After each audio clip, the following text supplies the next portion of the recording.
بسم اللہ الرحمن الرحیم۔ ہم آدم علیہ الصلوۃ والسلام کی تخلیق کا واقعہ ڈسکس کر رہے تھے۔ اس واقعے میں ہمارے لیے بہت سارے سبق ہیں۔ یاد رکھیے گا، میں یہ بات پہلے بھی کر چکا ہوں، دوبارہ کر رہا ہوں کہ اللہ تعالیٰ نے اگر قرآن کریم میں کسی بات کا، کسی واقعے کا ذکر فرمایا ہے تو اس کا مقصد ہے۔ قرآن کریم ہسٹری کی کتاب، تاریخ کی کتاب نہیں ہے۔ قرآن کریم کے ایک ایک حرف کا مقصد ہے، مطلب ہے، جو اللہ تعالیٰ ہمیں بتانا چاہ رہا ہے، ہمیں سمجھانا چاہ رہا ہے، ہمیں حکم دے رہا ہے کہ اس کو پڑھو، اس کو سمجھنے کی کوشش کرو۔ اللہ تعالیٰ نے ارشاد فرمایا سورہ بقرہ کی آیت نمبر 30 میں، وَإِذْ قَالَ رَبُّكَ لِلْمَلَائِكَةِ إِنِّي جَاعِلٌ فِي الْأَرْضِ خَلِيفَةً۔ صرف اتنا میں آپ کے سامنے یہ میں رکھ رہا ہوں۔ اس کا ترجمہ ہے کہ اور جب تیرے رب نے فرشتوں سے کہا کہ میں زمین میں اپنا خلیفہ بنانے والا ہوں۔ یہاں پہ ذکر ہو رہا ہے آدم علیہ الصلوۃ والسلام کی تخلیق کا، انسان کی تخلیق کا۔ آج ہماری زندگی گزر جاتی ہے، ہمیں سمجھ نہیں آتا کہ آخر اس زندگی کا مقصد کیا تھا۔ جب ہمیں سمجھ نہیں آتا تو ہماری آج کی نوجوان نسل کا مقصد زندگی کا کیا ہے؟ انجینئرنگ ہو جائے، ڈاکٹری ہو جائے، میں کسی اچھے پوسٹ پہ چلا جاؤں، میں CSS کر لوں، میں سرکاری ملازم بن جاؤں۔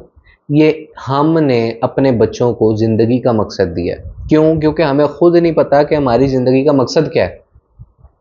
اللہ تعالیٰ نے ہمیں زندگی کا مقصد ہمیں بنانے سے پہلے بتا دیا، فرشتوں کو بتا دیا کہ میں زمین میں اپنا خلیفہ بنانے والا ہوں، اپنا نائب بنانے والا ہوں۔ اب خلیفہ کون ہوتا ہے؟ خلیفہ کیا کام کرتا ہے؟ خلیفہ اس کا مقام کیا ہوتا ہے؟ اس کا سٹیٹس کیا ہوتا ہے؟ اس کی ڈیوٹیز کیا ہوتی ہیں؟ اس پر ہم نے کبھی غور نہیں کیا۔ خلیفہ کون ہوتا ہے؟ نائب کون ہوتا ہے؟ نائب کے بارے میں ڈسکس کر لیتے ہیں۔ نائب کون ہوتا ہے؟ کسی بھی کمپنی کے کسی بھی مالک کی جو مالک ہوتا ہے، اس کی ظاہری غیر موجودگی میں مالک کی طرف سے جو بندہ اپوائنٹ کیا جاتا ہے سارے نظام کو دیکھنے کے لیے، مالک کا حکم نافذ کروانے کے لیے، مالک کی جگہ فیصلے کرنے کے لیے، اسے نائب کہا جاتا ہے، اسے خلیفہ کہا جاتا ہے۔ اللہ تعالیٰ نے نائب بنانے کے لیے، خلیفہ بنانے کے لیے انسان کو پیدا فرمایا۔ آج ہم کیا کر رہے ہیں؟ ہم اپنی زندگی کی پریشانیوں سے، ٹینشنوں سے، الجھنوں سے باہر ابھی تک نہیں نکلے۔ ہم نے اس مقصد کی طرف کیسے جانا؟ اللہ تعالیٰ نے قرآن کریم میں ایک اور جگہ یہ بھی ارشاد فرمایا کہ ہم نے انسانوں اور جنوں کو اپنی عبادت کے لیے پیدا فرمایا۔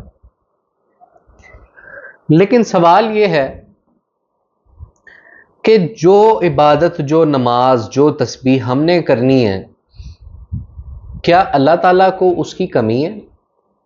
یا جو مخلوقات 18,000 قسم کی مخلوقات ابھی اس وقت تک علماء فرماتے ہیں کہ اللہ تعالیٰ نے 18,000 قسموں کی مخلوقات کو پیدا فرمایا، جن کا ہمیں پتہ ہے کہ یہ فگر ہے، اس 18,000 تک بھی ابھی ہم نہیں پہنچے۔ وہ مخلوقات اللہ تعالیٰ کی تسبیح کرنے کے لیے کم ہیں جو ہماری ضرورت پیش آئی اسے، یا وہ تسبیح کروانے کا محتاج ہے، یا وہ ذکر کروانے کا محتاج ہے، یا وہ عبادت کروانے کا محتاج ہے؟ نہیں۔ لیکن پھر اس نے فرمایا کہ ہم نے تو انسانوں اور جنوں کو جی اپنی عبادت کے لیے پیدا فرمایا ہے۔ اللہ تعالیٰ فرماتا ہے جو میں نے تمہاری ڈیوٹی لگائی ہے اس کو پورا کرو، وہی تمہاری عبادت شمار ہوگی۔ کاغذ کے نوٹ پر لکھا ہوتا ہے حصول رزق حلال عبادت ہے۔ جب انسان اپنی زندگی کو صرف اللہ تعالیٰ کی رضا کے لیے خالص کر دیتا ہے، اس کا حکم اپنی ذات پر نافذ کرنے کے لیے، اس کے بعد اپنے ارد گرد اس زمین پر اس کا حکم نافذ کرنے کے لیے پھر انسان وہ ڈیوٹی دے رہا ہے جس کے لیے اللہ تعالیٰ نے اسے بھیجا ہے. کس کے لیے؟ اپنا حکم نافذ کروانے کے لیے. اس وقت انسان جو اگر سانس بھی لیتا ہے تو وہ اس کی عبادت شمار ہوگی. وہ سو رہا ہوگا عبادت کر رہا ہے، وہ کھا رہا ہوگا عبادت کر رہا ہے، پی رہا ہوگا عبادت کر رہا ہے. تب انسان اپنی زندگی کا مقصد پورا کر. لیکن ہمیں ابھی تک یہ نہیں سمجھ آیا کہ اللہ تعالیٰ نے ہمیں نائب یا خلیفہ جو ٹائٹل ہمیں قرآن کریم میں ہمیں بنانے سے پہلے ہمیں دے دیا ہے، اس ٹائٹل کا مطلب کیا ہے، اس ٹائٹل کا مقصد کیا ہے، نائب کون ہوتا ہے، نائب نے کیا کام کرنے ہیں، اس کی ڈیوٹیاں کیا ہیں، ہمارے لیے کیا ذمہ داریاں ہیں جو ہم نے ادا کرنی ہے اس دنیا میں. کیا ہم نائب کے کام، خلیفہ کے کام سر انجام دے رہے ہیں؟ کیا ہم وہ ذمہ داریاں دے رہے ہیں؟ اگر تو دے رہے ہیں تو اس کا مطلب ہم اپنی پیدائش کا، اپنے وجود کا مقصد پورا کریں. لیکن میرا یہی آپ سے سوال تھا کہ کیا ہم ایسا کر رہے ہیں؟ ایبسولوٹلی نہیں کر رہے. لیکن اگر ہم نہیں کر رہے تو اس کا مطلب یہ ہے کہ ہم اس زندگی کو ضائع کر رہے ہیں. کیوں؟ ہمیں پتہ نہیں ہے کہ ہم کیا کر رہے ہیں، کس کے لیے دوڑ کر رہے ہیں، کس کے لیے دھوپ کر رہے ہیں، کس کے لیے بھاگ رہے ہیں. یہ ساری زندگی ہم مال و دولت کماتے ہیں، پیسہ کماتے ہیں، بچوں کے لیے کماتے ہیں، بینک بیلنس بناتے ہیں، گاڑیاں، جائیدادیں، سب کچھ تو یہیں پہ رہ جانا ہے. ہم نے اللہ کے لیے کیا کیا ہے؟ ہماری اولاد نے بھی، ہماری نسلوں نے بھی کسی حد تک اس سے فائدہ اٹھانا ہے. اس کے بعد یہ ساری چیزیں فنا ہو جانی ہیں، ایک ہاتھ سے کسی اور ہاتھ میں چلی جانی ہے. ہم نے کیا کیا؟ ہم اپنا مقصد نہیں ادا کر رہے. اس کا مطلب ہم اپنی زندگی کو ضائع کر رہے ہیں.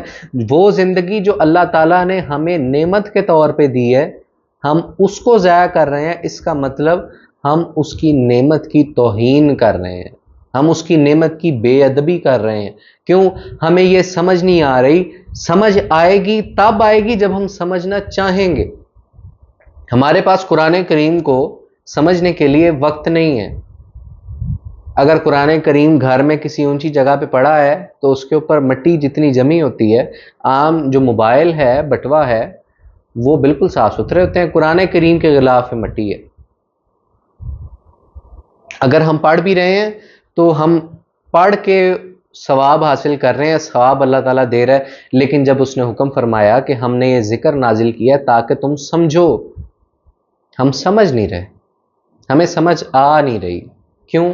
ہم سمجھنا چاہتے نہیں ہیں. ہم دنیا کے اس دائرے میں، اس محور میں اتنے مگن ہیں، ہمیں اتنا مزہ آ رہا ہے اس دنیا میں رہ کے کہ ہمیں اس طرف جانے کی ضرورت ہی محسوس نہیں ہو رہی.